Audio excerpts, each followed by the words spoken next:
जन हो, आपलं स्वागत आहे the living world with doctor Dnyaneshwar Solkar या कार्यक्रमात. आपल्या सहभागाबद्दल मी आपलं विशेष आभारी आहे. आणि यामध्ये विशेषतः जे जिवंत वचन लिव्हिंग वर्ड या पेजद्वारे आज प्रथमच मी ऑनलाईन आपणासमोर येत आहे. आज थेट तुमच्या समोर येण्याचा उद्देश एकमेव एकच आहे की आपला आभार मानावेत. आपण या पेजला जो प्रतिसाद दिलात, विशेषतः माझ्या पुण्यातील मित्रांनी भरपूर प्रतिसाद दिलेला आहे, त्याबद्दल मी विशेष आपला आभारी आहे. आणि तुम्हाला मला निश्चित सांगू द्या की येणाऱ्या दिवसात या पेजद्वारे अनेक विषयावर आपण चिंतन करणार आहोत आणि त्याद्वारे आपण आशीर्वादित होणार आहोत. आणि यावेळेस आपण जी चिंतन मालिका चालू करीत आहोत त्या चिंतन मालिकेचं नावच आहे ज्ञान ईश्वराचे. मला माहित आहे, तुम्हाला माहित आहे, माझं नाव ज्ञानेश्वर आहे. कधी कधी हे नाव मला तेवढं पसंत नव्हतं, थोडं ऑर्थोडॉक्स वाटत होतं. त्याचं स्पेलिंग पण फार मोठं होतं.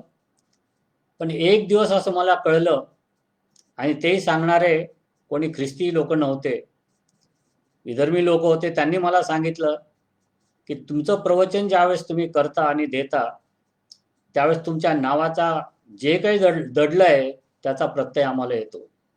म्हटलं कोणत्या प्रकारचा प्रत्यय मिळतोय तुम्हाला? ते म्हटले त्याद्वारे आम्हाला ज्ञान पण प्राप्त होतं आणि ईश्वराची ओळख देखील पडते. खरं सांगू, ज्ञान ईश्वराचे हे त्या दिवसापासून माझं विधान, म्हणजे याला दृष्टांत विधान झालेलं आहे, माझं विजन स्टेटमेंट आहे. आणि म्हणूनच म्हटलं हेच नाव एकत्र घेऊन आपण ज्ञान ईश्वराचे हे एक चिंतन मालिका चालू करूया, असं एक मनात निश्चित विचार आला. ज्ञान प्रत्येकाला आवडतं. आपण आपल्या मुलांना भरपूर ज्ञान देण्याचा प्रयत्न करतो. मुलांना कॉलेजेसमध्ये पाठवतो, शाळेत पाठवतो. उद्देश त्यांनी ज्ञानार्जन करावं, ज्ञान संपादन करावं, आणि चांगली इच्छा आहे.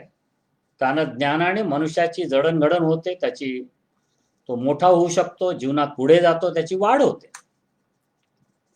परंतु आज ज्या ज्ञानाविषयी मी बोलणार आहे ते ज्ञान म्हणजे इन्फॉर्मेशन नाही.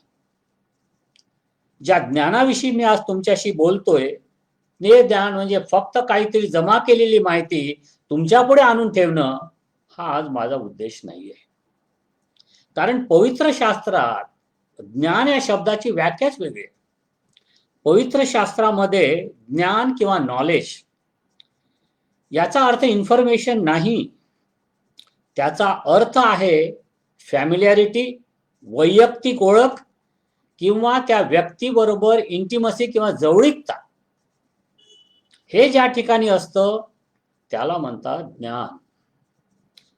ज्ञान हा नेहमी रिलेशनल शब्द राहिलेला आहे पवित्र शास्त्रामध्ये, ज्याची सुरुवात फार पूर्वी उत्पत्तीत यादा, एकमेकाला ओळखणं, याकरता वापरण्यात आलेली आहे. येशू देवाने स्वतः ओळख हा शब्द नेहमी रिलेशनशिप मध्ये वापरलेला आहे. म्हणून आज आपण ध्यानात घेऊया, मी तुम्हाला कोणते इन्फॉर्मेशन देण्याकरता या ठिकाणी आलो नाही आहे, तर त्या देवाचं ज्ञान म्हणजे त्या देवाशी जवळीकता, इंटिमसी, त्या देवाची खरीखुरी ओळख तुम्हाला करून द्यावी, तुम्हाला व्हावी, म्हणून आजचा माझा प्रयत्न असणार आहे. यामध्ये फक्त काहीतरी ज्ञान तुमच्या पुढे मी ठेवणार नाहीये. आणि हे करत असताना आपल्याला माहित, आपण सहज म्हणतो अमुक अमुक व्यक्ती माझ्या परिचयाची आहे, पण तुम्ही त्याला ओळखता का हो? कधी कधी फक्त परिचयापुरते आमचे संबंध सीमित असतात, पण ओळख नसेल तर या परिचयाला काय अर्थ आहे? आज कित्येक असे आमचे बांधव आहेत ज्यांचा ख्रिस्ताची परिचय आहे, ओळख नाही.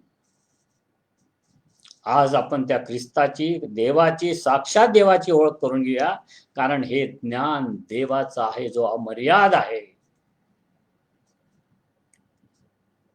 ज्या देवाच्या विषयीशी आमच्या कल्पने पलीकडे आहे, त्याला समजून घेणं. म्हणून हे जर ज्ञान संपादन करायचं असेल आणि ते साक्षात देवाविषयी, तर जोपर्यंत देव पुढाकार घेत नाही तोपर्यंत आम्हाला ते ज्ञान प्राप्त होणार नाही. आणि देवाने तेच केलं. मग हे ज्ञान येतं कुठून? कोण देऊ शकतो आम्हाला? जर तुम्ही पवित्र शास्त्रात बघितलं, आमचा त्रैक्य देव आम्हाला हे ज्ञान पुरवतो. याकोब 1:16-18 असं म्हटलं आहे की हे ज्ञान पित्यापासून उतरतं. योहान 14:6 हे ज्ञान, हा मार्ग, हे सत्य फक्त ख्रिस्तापासून आपल्याला मिळतं. आणि 1 योहान 2:27 म्हणते की पवित्र आत्म्याद्वारे आपल्याला हे ज्ञान मिळतं. कळलं? आपल्याला हे ज्ञान जे आहे, देवाविषयीचं ज्ञान, हे आपल्यापर्यंत पोहोचवण्याकरता त्रैक्य देव आमच्या बरोबर असतो आणि हे ज्ञान आम्हाला त्यांनी पुरवलेलं आहे. ज्ञान जर हे त्रैक्य देवानी आम्हाला पुरवलेलं आहे, तर हे आम्हाला मिळतं तरी कुठून? असं म्हणतात, पवित्र शास्त्र सांगतं 3 महत्वाच्या गोष्टी आहेत जिथून हे आम्हाला ज्ञान देवानी आमच्यापर्यंत पोहोचावं याकरता त्याने सोय करून ठेवली. पहिलं क्रिएशन, पहिला सी, क्रिएशन, निसर्ग, जग. हा जो आजूबाजूचा जो निसर्ग आहे, जे क्रिएशन आहे, देवाची निर्मिती आहे, त्याकडे जरी आपण बघितलं तर त्या देवाची ओळख पटणं सोपं आहे. रोमकरास पत्र तेच म्हणते. दुसरी ओळख आम्हाला ज्यामुळे ती पटू शकते त्या आहे आमचं कॉन्शियस. दुसरा सी, आमचा सत्सद विवेक, जो देवाने आम्हाला देव ठेवला आहे आणि त्यावरून आपल्याला देवाची ओळख पटते, देवाचं ज्ञान मिळतं. आणि तिसरा जो साक्षात देवाचाच पुढाकार आहे, तो आहे स्वतः ख्रिस्त आणि त्याबरोबर आलेले स्क्रिप्चर्स, पवित्र शास्त्र. खरा सोर्स. जर खऱ्या अर्थाने आम्हाला जर ईश्वराचं ज्ञान मिळायचं असेल, तर एकमेव सोर्स जो आमच्या समोर आहे आणि जो येशू ख्रिस्ताने त्याला अनेकदा त्याचा उल्लेख केला आहे, ते जिवंत देवाचं वचन. तो जुना करार असो की नवा करार असो, प्राचीन काळी देव अंशांनी, प्रकारांनी आमच्याशी बोलला, पण या जगाच्या शेवटी तो आपल्या पुत्राच्या द्वारे आमच्याशी बोलत आहे. इब्री 1:1 म्हणते, आठवतंय? आणि तो आम्हाला ओळख करून देत आहे आणि ते फार महत्वाचं आहे. ज्ञानाची गरज काय असते? जसं आपण जागिक दृष्टिकोनातून विचार केलं, जग म्हणजे आपल्याला नॉलेज मिळतं, त्यामध्ये आपली वाढ होते, आपण त्यामध्ये वाढतो आणि त्याचा आपल्याला जीवनात फायदा होतो. आज आपण बोलणार आहे अशा वाढीविषयी जी देवाच्या वचनात होणं जरुरी आहे. हे ज्ञान आम्हाला जे देवाने देऊ केलं, निसर्गाद्वारे, कॉन्शियसद्वारे आणि त्याच्या वचनाद्वारे, आणि जे वचन आज आमच्या जवळ आहे, ज्याला आम्ही जिवंत वचन म्हणतो, जो आज आमच्या पेजचा लोगो आहे, त्या म्हणजे आपल्याला त्या वचनाकडेच जाणं मोलाचं आणि महत्वाचं आहे. आणि त्या ज्ञानात वाढावं असं कलसेकरात पत्र म्हटलेलं आहे. कलसेकरा पत्रात म्हटलेलं आहे 1 अध्यायात, की ज्ञान ही एक दिवसाची प्रोसेस, एक दिवसाचा एक इव्हेंट नाहीये. आज बसलो, संदेश ऐकला, ज्ञान मिळालं, संपलं नाही. माझ्या प्रिय मित्रांनो, ही प्रोसेस आहे. वाढणं ही प्रोसेस आहे. बी टाकलं जातं, पेरणी केली जाते, मग ते वाढतं, त्याचं झाड बनतं. आणि या जर तुम्ही खरा द्राक्षवेलाचा जर दृष्टांत ऐकला, तर पिता त्या द्राक्षवेलाला साफसूफ करतो हे म्हटलेलं आहे. म्हणजे ही प्रोसेस आहे, एक दिवसात हे घडणार नाही. नुसतं बिलिव्हिंग म्हणून चालणार नाही. बिहेवियर काय आहे, आपलं वागणं काय आहे, हे महत्वाचं आहे.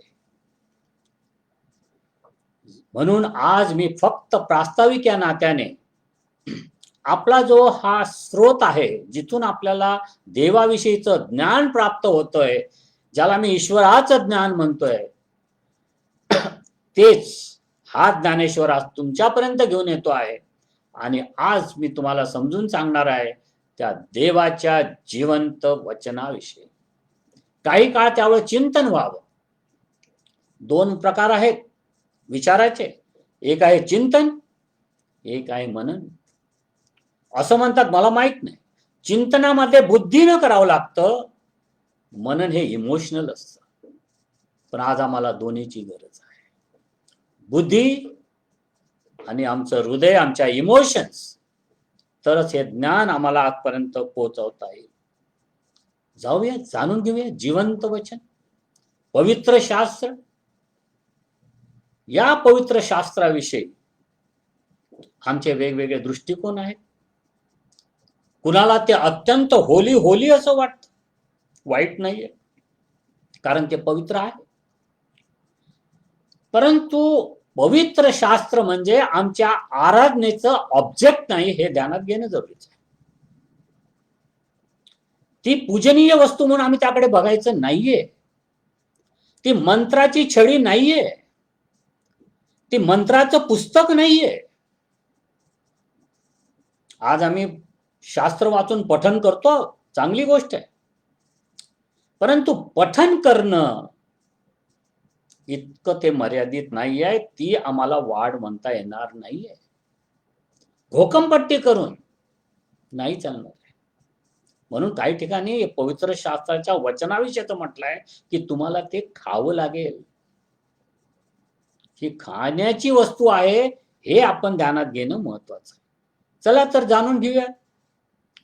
थोडस आज ओव्हरव्ह्यू करणार आहोत की पवित्र शास्त्र किंवा बायबल नेमकं आहे तरी काय, याचा आमच्या जीवनाशी काही या ईश्वराचं ज्ञान असलेलं ज्ञान, ज्यामध्ये अगाध भरलेलं आहे असं हे प्रिंटेड बुक जे आमच्याकडे असतं, हे खरंच आहे तरी काय हो. 2 तिमोथी 2:16 म्हणते, ते ईश्वर प्रेरित आहेत, ते सद्बोध देणारं आहे, ते दोष दाखवणारं आहे, ते सुधारणूक करणारं आहे आणि ते नीती शिक्षण देणारं आहे. कधीतरी आम्ही या पवित्र शास्त्राकडे, या देवाच्या जिवंत ज्ञानाकडे या दृष्टिकोनातून बघितलंय? आज विचार व्हायची गरज आहे. आम्ही बायबल कसं वाचतो यावर अवलंबून असतं की आम्ही बायबल का वाचतो, कशासाठी आम्ही वाचतोय बायबल. आमची पद्धतीवरून कळतं की आमचा उद्देश काय आहे. आजकाल पवित्र शास्त्राचे वेगवेगळे उपयोग आम्ही करतो. आपण एकमेकाला शिकवण्याकरता त्याचा उपयोग करतो, सर्मन देण्याकरता उपयोग करतो, गुताकेतांना हाकलून देण्याकरता आपण उपयोग करतो, आजारांना बरं व्हावं म्हणून त्यांच्या उशाखाली पवित्र शास्त्र ठेवतो, प्रवासात आमचा ऍक्सिडेंट होऊ नये, अपघात होऊ नये म्हणून पवित्र शास्त्राची एक प्रत आमच्या डिकेमध्ये आम्ही घेऊन जात असतो. इतकंच केवळ नाही, आम्ही क्रॉस रोड सोडवण्याकरता, बायबल क्विज सोडवण्याकरता त्याचा वापर करतो. कधी कधी आमच्या अत्यंत महत्वाच्या वस्तू, मग ते बँकेचं पासबुक का असे ना, ते ठेवण्याकरता पण आम्ही पवित्र शास्त्राचा उपयोग करतो. त्यावर आम्ही डोनेशन पण जमा करतो. आणि कधी कधी आम्ही इतरांना लग्नामध्ये पवित्र शास्त्र गिफ्ट म्हणून देतो. भरपूर उपयोग आहे तो. काही चांगले आहेत, काही मध्ये अंधश्रद्धा आहे आणि काही निरुपयोगी आहेत. खरा दृष्टिकोन काय असावा, त्याकडे आपण बघण्याचा जो दृष्टिकोन आहे त्याकडे मी तुम्हाला घेऊन गेलो आहे. आज तुम्ही पवित्र शास्त्राकडे कसं बघताय हे ठरवणार आहे तुम्ही माझ्या संदेशाकडे कसं बघता. तुम्हाला हा संदेश कदाचित मनोरंजक वाटणार नसेल, कारण हे मनोरंजनाचे पुस्तक आहेच नाही. यामध्ये मॅजिकल काही घडणार नसेल. या संदेश ऐकून काय मॅजिकल काही घडणार नाहीये, कारण ही मॅजिकल स्टिक नाहीये. पण ते असं अद्वितीय पुस्तक आहे, जर ते तुम्ही समजून घेतलं ना, तर तुम्ही ते कधीही विसरणार नाही. तुमच्या माहितीकरता काही गोष्टी मला सांगू द्या. हे 1500 वर्षाच्या कालखंडात लिहिलेलं पुस्तक आहे. 40 पिढ्या, जवळपास 40 लेखक या लोकांनी लिहिलेले पुस्तक आहे. कोण होते हो लेखक? राजे होते, शेतकरी होते, तत्वज्ञानी होते, कोळी होते, कवी होते, राजकीय पंडित होते आणि बरेच काही. मोशे कोण होता हो? एक राजकीय पुढारी. पेत्र कोण होता हो? एक कोळी. आमोस कोण होता हो? एक गुराखी. यहोशुआ कोण होता? एक सेनापती. नेहेम्या कोण होता? पारसी राजाकडे पॅलेबदार म्हणून काम करणारा. दानिएल कोण होता? पंतप्रधान होता. लूक डॉक्टर होता. दावीद आणि शलोमोन तर राजे होते. मत्ते जकातदार होता. पौल रब्बी होता आणि धार्मिक गुरु होता. कळलं? हे पुस्तक ज्या लोकांनी लिहिलं, हे वेगवेगळ्या व्यवसायातील लोक होते, वेगवेगळ्या ठिकाणचे लोक होते. यांनी वेगवेगळ्या ठिकाणी हे पुस्तक लिहिण्यात आलं. मोशेने वाळवंटात लिहिलं, यिर्मयाने अंधार कोठडीत लिहिलं, दानिएलाने राजवाड्यात लिहिलं आणि पर्वताच्या बाजूला लिहिलं, पौलाने तुरुंगात लिहिलं, लुकाने प्रवासात लिहिलं, योहानाने पात्मॉस बेटावर लिहिलं आणि काही वेळेस हे भर युद्धात लिहिले गेलेलं पुस्तक आहे. लोक वेगळी, मुद्दा वेगळा, स्थळ वेगळं, तरी देखील वेगवेगळ्या मानसिक स्थितीत, सुखात आणि दुःखात हे लिहिलेलं आहे. पण त्यामध्ये 40 लोकांनी वेगवेगळ्या काळात वेगवेगळ्या परिस्थितीत लिहिलेले पुस्तक, त्यामध्ये जी सुसंगतता आज आम्हाला दिसते, एकसूत्रीपणा आज आम्हाला देतो, उत्पत्तीपासून प्रगटीकरणापर्यंत एकच आहे. असं पुस्तक या जगात नाहीये. म्हणून त्याला जिवंत देवाचं वचन म्हणतात. तेच आहे देवाचं ज्ञान. आशिया खंडात लिहिलं गेलं, आफ्रिका खंडात लिहिलं गेलं, युरोप देशात लिहिलं गेलं, 3 भाषेत लिहिलं गेलं, हिब्रू, अरामिक आणि ग्रीक. हे अवयवासारखं पुस्तक आहे. 66 पुस्तक, एक सूत्रता त्यामध्ये तुम्हाला बळेल. आज 3 सेकंदाला म्हणतात एक बायबल तयार होत आहे, प्रिंट केलं जात आहे. अंतराळात गेलेलं पहिलं पुस्तक जर कोणतं काही असेल जे मायक्रोफिल्मच्या दृष्टिकोनातून गेलं, ते होतं बायबल. सर्वात मोठा टेलिग्राम या जगातला जर कोणता पाठवलेला असेल तर ते होतं बायबल. त्यानं हे मी का सांगतोय तुम्हाला? थोडा ओव्हरव्ह्यू देतोय की ज्या पुस्तकाला आपण जिवंत वचन म्हणतो, हे सर्वसाधारण पुस्तक नाही, इव्हन मानवी दृष्टिकोनातून देखील. यामध्ये कोणती थिओलॉजी सांगत नाहीये मी, वस्तुस्थिती, ऐतिहासिक सत्य मी सांगतो आहे. ज्यांना वाटलं की हे पुस्तक नष्ट करावं, आज त्यांच्या घरामध्ये बायबल सोसायटीचे ऑफिसेस आहेत. ती लोक आलीत आणि गेलीत, बायबल नष्ट झालं नाही. लोकांनी जाळलीत, परंतु बायबल नष्ट झालं नाही. कारण यशाया 40:8 म्हणतंय, गवत सुकतं, फूल कुमसतं, पण आमच्या देवाचे वचन सर्व काळ कायम राहते. देवाचे शब्द आहेत, हे वचन नष्ट होणार नाही. म्हणूनच आम्हाला यामध्ये वाढावं लागेल. हे आमच्यासाठी हे पुस्तक आज तागायत या जगात करता आहे की यामध्ये देवाचं ज्ञान आहे, ईश्वराचं ज्ञान आहे आणि त्या ज्ञानात आम्ही वाढत गेलं पाहिजे. थोडस जाणून घेऊया की काय म्हणतंय या ठिकाणी. थोडस जाण्याचा प्रयत्न करू की हे पवित्र शास्त्राचा माझ्या जीवनाशी काय संबंध आहे. तुम्ही म्हणाल ठीक आहे पाळसाहेब, हे तर तुम्ही जगाच्या दृष्टिकोनातून जे काही सांगता पटतंय, हे अद्वितीय पुस्तक आहे, अलौकिक आहे, पण ते आता माझ्या जीवनाशी काय घेणं देणं, काय संबंध आहे? मला मी कशाला ते ज्ञान संपादन करू? प्रश्न बरोबर आहे. नीतीसूत्र 6वा अध्याय आणि 22वा वचन. नीतीसूत्र 6वा अध्याय 22वा आणि 24वा वचनापर्यंत. ती या ठिकाणी, माझ्या मुला तू आपल्या बापाची आज्ञा पाळ, आपल्या आईची शिस्त सोडू नको. आणि 22वा वचन 21वा वचन, ती आपल्या उराशी कवटाळून धर, गळ्यात बांध. तू चालशील तेव्हा ते तुला मार्ग दाखवतील, तू निसशील तेव्हा ते तुझं रक्षण करील. आणि हेच सगळं तुम्हाला बघायला मिळेल अनुवादाच्या पुस्तकात 11वा अध्याय 18 ते 20 पर्यंत. मोशेला हेच सांगण्यात आलं. ही लेगसी आहे. देवाचं वचन हा वारसा आहे, तो पुढच्या लोकांपर्यंत द्यायचा आहे. आज मी जे करतोय कदाचित तेच करतोय. देवाचं वचन पुढे द्यायचा प्रयत्न करतो. काय म्हटलेलं आहे? चालताना तुला मार्गदर्शन करतील. काय संबंध आहे तुमच्या जीवनाशी? तुमच्या जीवनाचं मार्गदर्शक तत्व, गुप्त सत्य या पवित्र शास्त्रात आहे.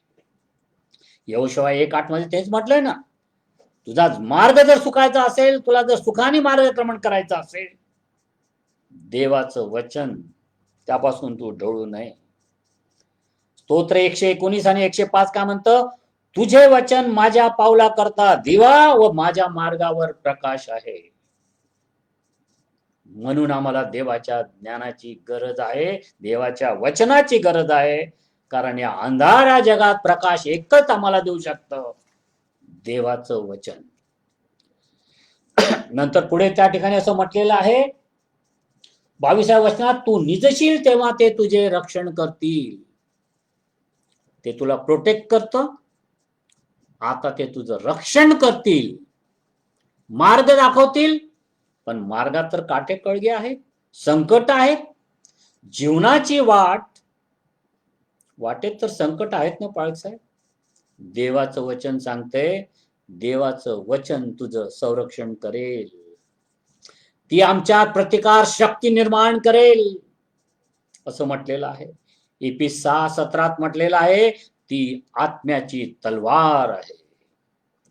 या जगात जे युद्ध आम्हाला सैतानाशी करावं लागतंय, त्याकरता आम्हाला संरक्षणाकरता दिलेली तलवार आहे. ज्यावेळेस मी निसतो, बेसावध असतो, देवाचं वचन साक्षात त्याचं अभिवचन माझ्या बरोबर आहे. नंतर म्हटलेलं आहे, तू जागा होशील तेव्हा ते तुझशी बोलेल. देवाचं वचन आम्हाला मार्ग दाखवतं, आमचं संरक्षण करतो. आणि तिसरी आणि महत्वाची गोष्ट आहे, ते आमच्याशी बोलतं. बोलणारं पुस्तक आहे या जगात. एकमेव पुस्तक आहे जे आज आमच्याशी बोलू शकतं आणि बोलतंय असं पवित्र शास्त्र म्हणतंय, ते आहे पवित्र शास्त्र. हे बोलणारं पुस्तक आहे. आणि त्याची भाषा आम्हाला समजेल का हो? कारण त्याची भाषा आम्हाला निश्चित समजेल, कारण ते मानवी आहे आणि ते दैवी देखील आहे. या जगात बरेच धर्मग्रंथ आहेत, एक तर मानवी आहेत, मानवाने लिहिलेली, किंवा ती अत्यंत दैवी असल्यामुळे त्याचं आकलन आम्हाला होत नाही. पण आमच्या देवाने असं पवित्र शास्त्र आम्हाला दिलंय, ते मानवी असल्यामुळे मानवाला कळतं, दैवी असल्यामुळे त्या देवाचं दैवी ज्ञान आम्हाला मिळतंय. 3 गोष्टी: मार्गदर्शन, संरक्षण आणि रिलेशनशिप. ते बोलतं. आणि मग जो माझा लोगो आहे, ज्या फेसबुक मध्ये म्हटलं, हे लिव्हिंग वर्ड आहे, जिवंत आहे. आताशी मी म्हटलं की देवाचं वचन आमच्याशी बोलतं, परंतु मेलेले लोक बोलतात का? मुर्दे बोलते नाही, मुर्दे नाही बोलते. म्हणून माझ्याशी बोलण्याकरता ते जिवंतच असावं लागतं. म्हणून ते जिवंत वचन आहे. योहान 6:63 काय म्हणते बघा, मी जी वचने तुम्हाला सांगितली ती आत्मा व जीवन आहे. It's a life. ध्यानात घ्या, हे जीवन आहे. आणि इब्री 4:12 जे प्रसिद्ध वचन, त्यामध्ये देवाचं वचन सजीव सक्रिय आहे, हे जिवंत आहे, म्हणून ते आमच्याशी बोलतं, आमचं संरक्षण करतं. आणि जिवंत असल्याचं सगळ्यात चांगलं लक्षण आहे, ते सत्य आहे. असत्य जर असेल तर आम्ही विश्वास का ठेवावा? कारण असत्य इतके वर्ष टिकलं नसतं. आज वर्षानुवर्ष ते टिकून आहे, याचा अर्थ आहे ते सत्य आहे. योहान 17:17 मध्ये येशू ख्रिस्त काय म्हणतोय? तुझं वचन सत्य आहे. स्तोत्र 119 आणि 43 म्हणतं, तू आपले सत्य वचन माझ्या मुखातून सर्वदा नाहीसे होऊ देऊ नको.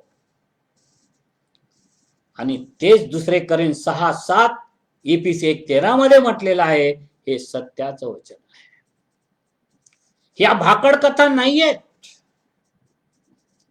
ह्या कपोल कल्पित कथा, डोक्यातून निघालेल्या कथा नाहीयेत. हे सत्य आहे, हे ध्यानात घ्या. दुसरे तिमोथी 16 काय म्हणते? हे ईश्वर प्रेरित आहे, आउट ब्रेथ बाय गॉड. कसं शक्य हो? देव त्यांच्या अंतःकरणात कसा घुसला हो? त्यांच्या भूत म्हणून घुसला का? समजून सांगेल. तुम्हाला माहित आहे, आपल्याकडे एक व्हाईस बॉक्स असतो, आणि कित्येक लोक आहे, समजा आपल्या इथं काहीतरी कॅन्सर किंवा काही झाला तर ती व्हाईस बॉक्स काढून टाकतात. परंतु ती व्यक्ती ती व्हाईस बॉक्स काढल्यानंतरही काही एक दुसरं यंत्र बनवून त्या ठिकाणी ठेवलं जातं आणि ती बोलू शकते. सर्वांना माहित असेल, म्हणजे विज्ञान जाणतायत. मग कसा बोलतो? त्याला तर तो त्याचा स्वरयंत्रच नाहीये, ते तर काढून टाकलंय. देवाने आम्हाला जो वारा दिला आहे, जो प्राणवायू दिला आहे, जो आमच्या शरीरात आहे, त्याच्याद्वारे आम्ही मसल असं हलवून शब्द बोलू शकतो. देवाने ते दिलेला जो वारा, त्याला पवित्र शास्त्रात आत्मा शब्द वारा वापरला, शब्द वापरलेले. आमचं स्वरयंत्र त्याने वापरलं नाही. जो दिलेला प्राणवायू जो देवाचा होता, त्याच्याद्वारे शब्द बाहेर पडले. आणि हे आम्ही जाणून घेणं फार महत्वाचं आहे. आणि पवित्र आत्म्याच्या प्रेरित झाल्याने लोकांनी हे आपल्या पुढे आणलंय, हे आपल्याला विसरता येणार नाही. ते आमच्या जिवंत असल्यामुळे आमच्या जीवनात जिवंतपणात. कित्येक लोक ज्यांना वाटलं होतं की आत्महत्या करावी, असे लोक अनेक साक्षी आहेत की ज्यांनी हे वचन ऐकलं आणि जीवनात परत आले. हे जीवन देणार पहिलं स्तोत्र कधी वाचा, त्यात म्हणताय, जो परमेश्वराच्या शास्त्रात अहोरात्र रमतो, त्याच्या शास्त्राच्या अहोरात्र मन करतो, तो हंगामी फळ देतो. जीवन आहे त्यामध्ये. मग मी मगाशी म्हटलं, याचा माझ्या जीवनाशी काय संबंध आहे ना? आपण नीतिसूत्राच्या 6व्या अध्यायात मगापासून वाचतो आहोत. त्या ठिकाणी आपण काय बघितलंय? तो तुझशी बोलेल. कोणाशी बोलेल हो? बाळकाशी फक्त नाही, तो म्हणतोय तो तुझ्याशी बोलणार आहे. देवाचं वचन पर्सनल आहे, वैयक्तिक आहे. It connects with you. तुम्ही जर ऐकत असाल तर हे वचन आज तुमच्याशी बोलत आहे.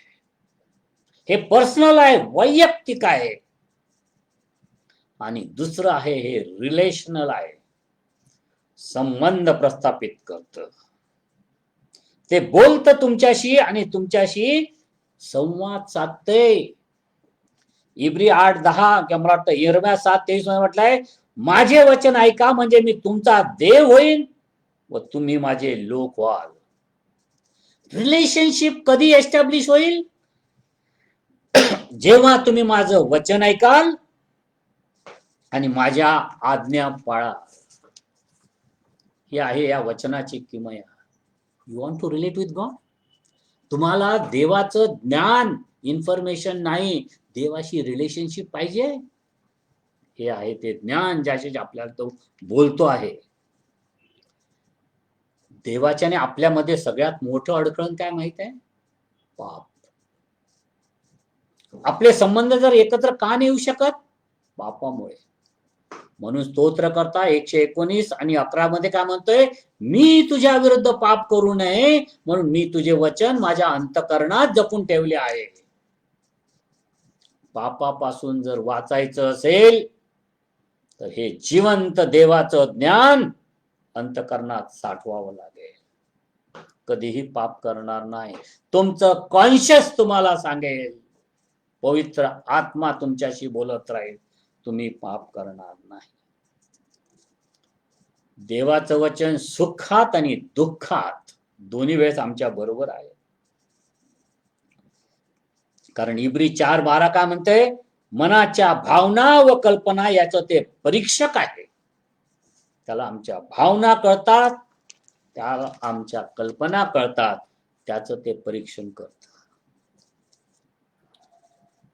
देवाचं ज्ञान म्हणजे देवाशी परिचय.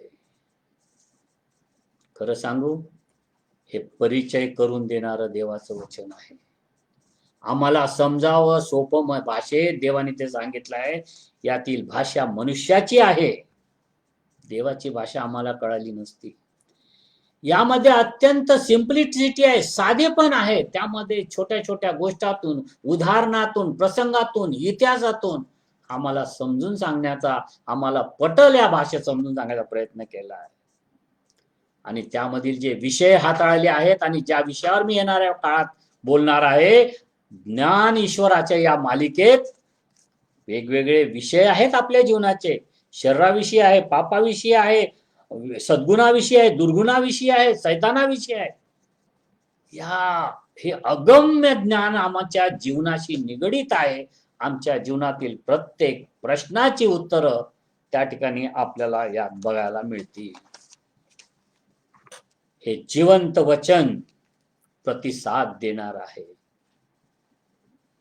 तुझं बरोबर ते बोलेल असं म्हटलेलं आहे. प्रतिसाद देणार आहे प्रियांनो. आणि सगळ्यात मोलाचं आहे, हे जिवंत वचन, देवाचं ज्ञान परिणामकारक आहे. It's an effective thing. यिर्मया 23:29 काय म्हणतंय?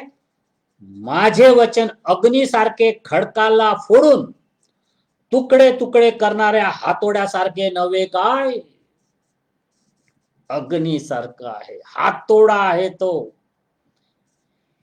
या वचनामुळे लोकांचे जीवन बदलले. जे गुंड होते त्यांचं जीवन बदललं. मग ते पंडिता रमाबाई सारखे विद्वान असो, साधू सुंदरसिंग असो, टिळकांसारखे विद्वान असो, ज्या दिवशी त्यांनी या देवाच्या वचनात, देवाच्या ईश्वराच्या ज्ञानाकडे पहिलं पाऊल टाकलं, जीवन बदललं. हे परिणाम करणार आहे. स्तोत्र 37:31 काय म्हणतंय? त्याच्या देवाचे नियमशास्त्र त्याच्या हृदयात असते, त्याची पावले घसरणारच नाही. हे वचन परिपूर्ण आहे प्रियांनो. आणि सगळ्यात आतापर्यंत मी तुम्हाला या जिवंत देवाच्या ज्ञानाविषयी, हे जे पुस्तक आहे त्याला मी पवित्र शास्त्र याविषयी मी सांगायचा प्रयत्न केला. या पवित्र शास्त्राविषयी आम्ही आणखीन महत्वाची एक गोष्ट जाणून घ्यायची गरज आहे. शेवटच्या दिवशी आमचा न्याय याच पुस्तकाने होणार आहे. कळलं? देवाच्या, ईश्वराच्या ज्ञानाची ओळख करून घेणं आणि त्यामध्ये वाढणं का गरज आहे? कळले? कारण हेच पुस्तक आहे जे आज तुम्हाला संरक्षण देत आहे. हेच पुस्तक आहे जे तुम्हाला आज मार्गदर्शन करताय.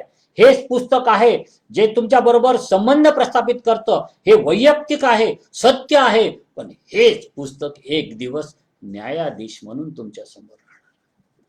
हे मॅन्युअल असणार आहे जजमेंटचं. म्हणून वाढायची गरज आहे. या पुस्तकाचा अवेअर करू नका. एक जादूचं पुस्तक म्हणून त्याकडे बघू नका, कारण हे पुस्तक खावं लागतं. इब्री लोकास पत्रात म्हटलंय की मी माझं वचन तुमच्या हृदयावर ठेवणार आहे, कोणत्या दगडावर नाहीये, नुसतं एका पुस्तकात नाहीये. त्यांनी ही वचनं तुमच्या हृदयावर ठेवलेली आहे. मी फिरणार असं म्हटलेलं आहे. शोधूया आपलं अंतःकरण, आहेत ती वचनं तिथं. जे आपला दावीद म्हणतो की ती माझ्या अंतःकरणात मी ठासून ठेवली आहे. तरुणांनो, आहेत का ती? आज वेळ आहे शोधायची. आपण बऱ्याच गोष्टी या बघणार आहोत. मी फक्त तुम्हाला ओव्हरव्ह्यू याकरता दिला की ज्याला मी जिवंत वचन, जो माझा लोगो आहे, याविषयीची तुम्हाला कल्पना व्हावी आणि त्याविषयी तुम्हाला एक ज्ञान प्राप्त व्हावं, की जिथून आपण ज्ञान घेणार आहोत, संपादन करणार आहोत, ज्या देवाविषयी आपण जाणून घेणार आहोत, त्या पुस्तकाविषयी जाणून घेणं फार मोलाचं आणि महत्वाचं आहे. हे सांगण्याकरता त्या पुस्तकाची ही तोंड ओळख आणि आपल्या जीवनाशी असलेला संबंध हा मी आज सांगायचा प्रयत्न केला. यानंतर आपण बघणार आहोत त्या देवाविषयी, त्या देवाला आपल्याला काय सांगायचं आहे, त्या देवाचे कॅरेक्टर्स काय आहे, त्याच्या ऍट्रिब्यूट्स काय आहेत. कधी कधी देवाला आम्ही समजूनच घेतलं नाही. आम्हाला वाटतं आमचा देव प्रेमळ आहे हो प्रेमळ, पण तो न्यायी नाही, तो न्यायी पण आहे. मला वाटतं स्तोत्र 101 मध्ये तो म्हणतो की हे देवा, मी तुझी दया व न्याय याची स्तोत्रे गाईल. न्यायाची स्तोत्रे गातात का हो लोक? दावीद म्हणतो मी न्यायाची स्तोत्रे गाईल. दयाची तर गाणारच आहे, पण तुझा न्याय देवा, त्या न्यायी देवाकडे आपण जाणार, त्याच्या